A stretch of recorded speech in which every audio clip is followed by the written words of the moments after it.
Not long after E3 2002 wraps up with a phenomenal showing for Doom, a leaked version of id's new project appears on the internet.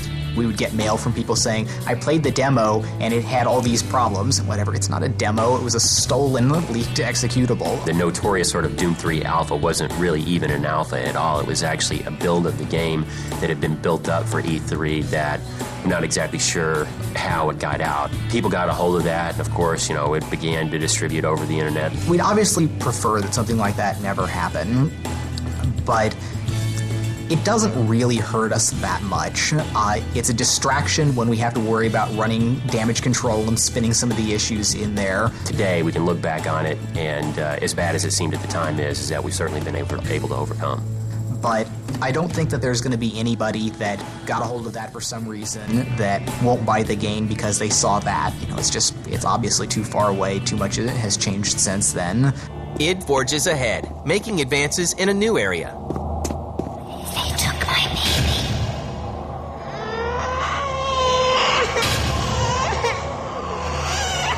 Audio in our games has always been, clearly second fiddle to rendering. But as computers have gotten faster and faster, that couple percent that we devote to audio has gotten more and more capable. One thing that we've done in Doom 3 that's very cool is we have a true 6-channel surround sound. And that gives us the ability to have sound and audio cues that happen around the player. So, like, for instance, if a demon is sneaking up behind you, you can hear them. You're walking through a dark corridor and you'll hear whispers that circle you.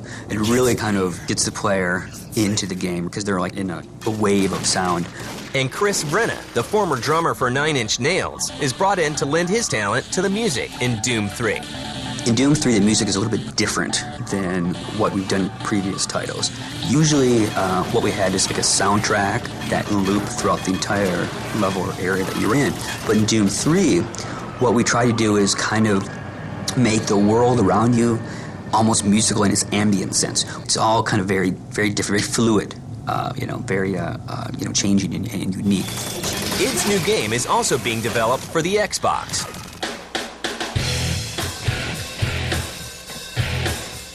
The original core rendering decisions for Doom were influenced very specifically by the capabilities of the Xbox. We knew at the time what the Xbox was going to be like coming out, and the rendering of what we do with geometry and surfaces and textures and all that was crafted around something that was going to be efficient on the Xbox. One of the great things about the Xbox is the technology in the Xbox is very similar to the technology that John looked at when he architected the engine. So all the features that you see in the PC version will be in the Xbox version. The dynamic lights, the physics, the bump mapping. Now, of course, there will be things that are different, but I believe that people that don't have a PC that have an Xbox will still be able to enjoy what the PC people will be raving about. Doom 3 is shown again at E3 in 2003 and 2004. Each time it appears, attendees are awed. Work on the game begins to wrap up. I'm sure it's going to be a huge release when everything gets out here, but everyone should be really looking forward to getting the game out on the shelves because the response should be just really phenomenal. Every gamer on the planet right now wants to get their hands on Doom 3.